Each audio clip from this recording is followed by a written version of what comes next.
What's up, Trios Tribe? Got you guys another One Piece Wednesday. This time, Eustass Kid versus Luffy. Red versus green. Don't have too many more of these to do. My original goal with One Piece Wednesday was to have all the matchups for the starter decks, one of each, just to have content kind of cycling through the weeks. But now we had the pre-release event. People have cards, but I didn't get any, and I don't really want to do the mirror matches of all the starter decks, because even mirror matches in Digimon are kind of dull for the most part. And then starter deck meta isn't that great, so we might just hold off on the One Piece for a little bit until the full initial set comes out, or maybe until the actual starter decks come out and I can play with real cards and just kind of show tournament matches. But before that, One Piece Wednesday will be in a little flux. We'll see how it goes, but we will have at least one more of these. Still got Kaido versus Luffy to show off, so we'll go. This is red player's first attacking turn. He swings with Luffy. We take the damage as the Eustass player. Now we got two bodies on board.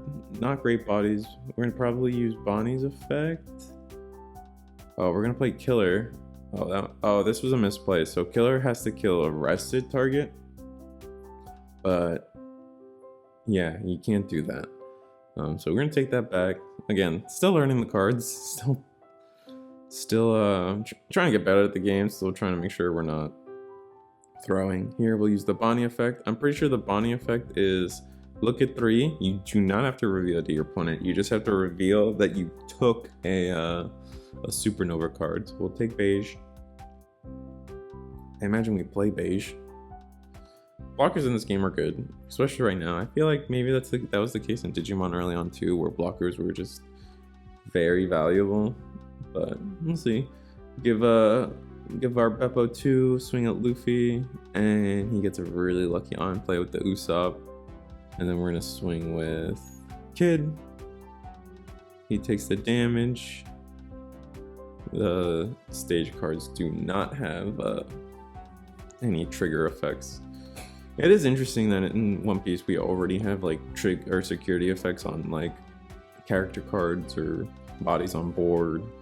It took us a while in Digimon to get like security effect Digimon, right? So to have already characters that have some is very interesting.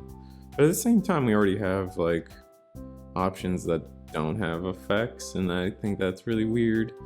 We're gonna play a Frankie, a 4/6, never very efficient stat line. Zoro is also a very pretty efficient stat line in this game. Usopp, we were trying to figure out how he works. I think the card might be mistranslated, or at least the version I have. Like, he can't be blocked by really strong blockers, but he can be blocked by small blockers. At least that's how the card read, and I think that's wrong. So I'm gonna have to go back and review. But the blocker effect never comes up because I never want to block the Usopp anyway. Yeah, we're just talking about it. But yeah, One Piece Wednesday will be in flux. If you guys have any ideas for me about One Piece Wednesday, let me know. I'll take the input seriously and try to do something if it sounds sensible enough for me to do. Don't really have the One Piece content is only so deep right now until we get the actual cards themselves, and then we can actually do tournaments and then actual deck building. So right now we're just shoving like two starter decks together and making the best deck possible, and that just doesn't run too interesting to me. This whole series was definitely for me an intro to One Piece for people. I arguably didn't put out the content fast enough, but I do things at my own pace. We're gonna swing a Kaku. Definitely have to clear board a little bit. We just gotta keep his attacks low and not risk too much damage. He's got 3 swings potentially, 4 if we count a starter deck Luffy, because he's now at 6. Yeah, the rush Luffy, I should say. Then there's also Sanji that he could easily play with rush. Me trying to figure out how the board state's supposed to look like in One Piece. I'm definitely a Digimon player at heart, so having those friend cards so close to each other just feels really weird. But I mean, that's what they do in Yu-Gi-Oh, don't they? You know, those in Magic too. No, in Magic you have to push everything into the red zone so you can say declare battle. Nami, wow. Robin is played. We're gonna give Luffy the 1k from the stage card. Swing at leader, we take those. No trigger effects from green, that's unfortunate. And then we're gonna swing Frankie, still no trigger effects.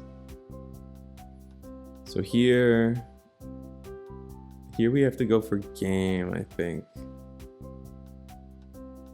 That just sounds like what we have to do. I have 4 swings. He's got 1 land up though for, oh, we're gonna rest the blocker. Does that mean we swing into the blocker? No, we're gonna give Killer 2 Dawn, make him big enough that he won't counter. We still have beige on board and a big hand at the green. We could actually probably counter a lot of stuff.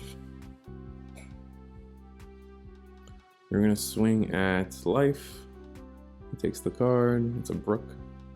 No trigger effect there.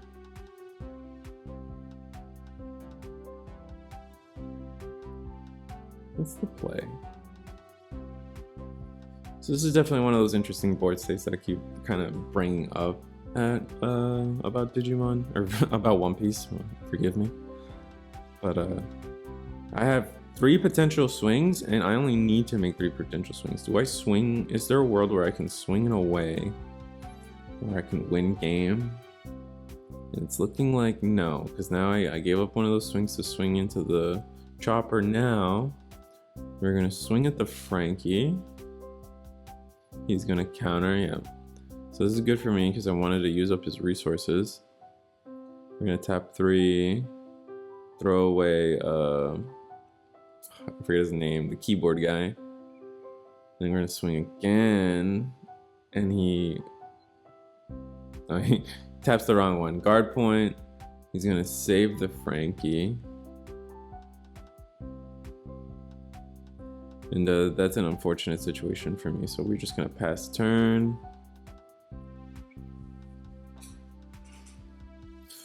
So here's now, the Luffy player has a really good shot of winning here.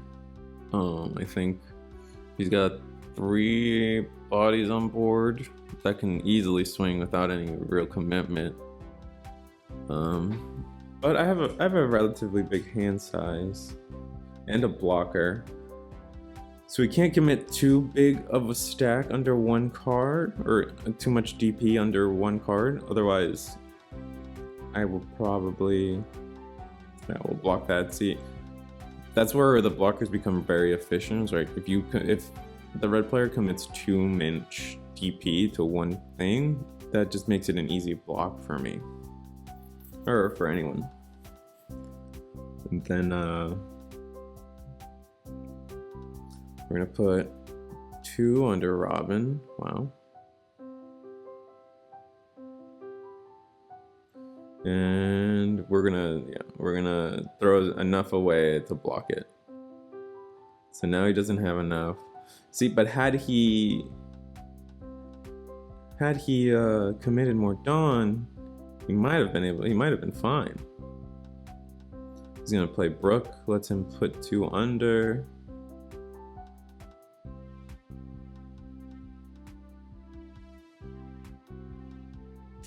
Yeah, he hasn't used the Luffy effect yet, but I don't think he needs to. He's gonna try to clear board now. Oh, he's putting a lot under this. Yeah, he's gonna clear board. We're just gonna goodbye Killer. Goodbye. He's swinging 6k, so we'll protect it. That's huge for us. And this turn we have to go for game. There's no way we have to, yeah. There's no way about it, we just have to go for game. We have no hand size to counter the next turn. So we are going to just we have to figure out, he's got 2 cards in hand, so very easily, unless he's got a guard point or something, we can very easily force him to take a damage. Now he's got 3 cards, So assuming each one's a 1k counter, we put 4 under, have to tap 3 to restand him, swing again, 1, 2, and not enough counters. So green takes it. Green really strong. I think it kind of counters red after a little bit. I think most people agree that the Luffy deck's the weakest, but that doesn't mean much in a starter deck meta.